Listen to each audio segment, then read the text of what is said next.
Okay മക്കളെ, അപ്പം നമുക്ക് അടുത്ത എക്സാമ്പിൾ നോക്കാം. ഇപ്പം മാം പറയാണ് എനിക്കൊരു എക്സാം ഉണ്ട്. ഇങ്ങനെ പറയാ, എനിക്ക് എന്നതിന് നമ്മൾ ഏതാ യൂസ് ചെയ്യുക? ഐ ആണ് അല്ലേ. I have an exam. I have an exam. എനിക്കൊരു എക്സാം ഉണ്ട് അല്ലേ. I have an exam. ഇനി ഞാൻ പറയാണ് അവർക്കൊരു പാർട്ടി ഉണ്ട്. അവർക്കൊരു പാർട്ടി ഉണ്ട്. എങ്ങനെ പറയും? they have a party. they have a party. അവന് ജോലിയുണ്ട്. എങ്ങനെയാ പറയാ? അവനൊരു ജോലിയുണ്ട്. പറഞ്ഞേ മക്കള്, പറഞ്ഞേ. ഹി ഇത് വരും ഹാവ് ആണോ ഹാസ് ആണോ? ഹാസ് ആണ് വരിക അല്ലേ. കാരണം ഹി എന്ന് പറയുന്നത് ഒരാളാണ് അല്ലേ. He has A work. He has A work. അവനൊരു ജോലിയുണ്ട്. He has A work. മക്കൾക്ക് ഇപ്പോൾ ഹാവും ഹാസും ഉപയോഗിക്കുന്നത് കറക്റ്റ് ആയിട്ട് മനസ്സിലായില്ലേ?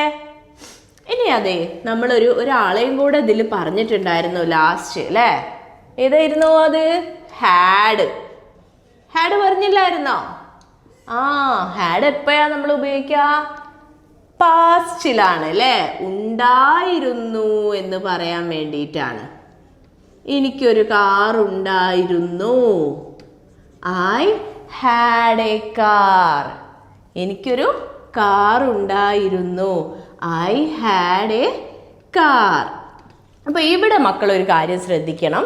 ഹാഡ് വരുമ്പോൾ നമ്മൾ എന്ത് നോക്കണ്ട? സിംഗുലർ ആണോ പ്ലൂരൽ ആണോ എന്നൊന്നും നോക്കേണ്ട ആവശ്യമില്ല. എല്ലാവരുടെ കൂടെയും ഹാഡ് കോമൺ ആയിട്ടാണ് നമ്മൾ യൂസ് ചെയ്യുക. ഹീൻ്റെ കൂടെയും ഷീൻ്റെ കൂടെയും ഇറ്റിൻ്റെ കൂടെയും ഐ യു വി ദേ എല്ലാവരുടെ കൂടെയും നമുക്ക് ഹാഡ് കോമൺ ആയിട്ടാണ് നമ്മൾ ഉപയോഗിക്കുക കേട്ടോ. I had a car. അതേപോലെ അവർക്കൊരു കാർ ഉണ്ടായിരുന്നു എന്നാണെങ്കിൽ ദേ ഹാഡ് എ കാർ. അവനൊരു പൂച്ചയുണ്ടായിരുന്നു. He had a cat.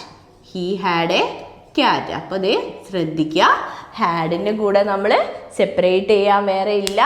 Common ആയിട്ടാണ് നമ്മൾ ഹാഡ് യൂസ് ചെയ്യുക കേട്ടോ. മക്കൾക്ക് ഇത് മനസ്സിലായിട്ടുണ്ടോ? അപ്പം നമ്മൾ ഇന്ന് എന്താ പഠിച്ചത്?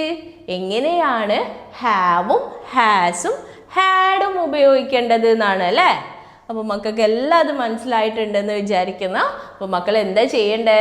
ഇതിലുള്ള ഓരോ സെൻറ്റൻസുകൾ സ്വന്തമായിട്ട് എഴുതി നോക്കുക. മാം പറഞ്ഞതുപോലെ സ്വന്തമായിട്ട് എഴുതി നോക്കുക. അപ്പോൾ മക്കൾക്ക് ക്ലിയർ ആയിട്ടത് മനസ്സിലാവൂ കേട്ടോ. ഹാവും ഹാസും ഹാഡും മനസ്സിലായില്ലേ? അപ്പോൾ ദേ നെക്സ്റ്റ് ക്ലാസ്സിൽ നമുക്ക് പുതിയൊരു ടോപ്പിക്കുമായിട്ട് വീണ്ടും കാണാം. അപ്പോൾ ഓക്കെ, ബൈ.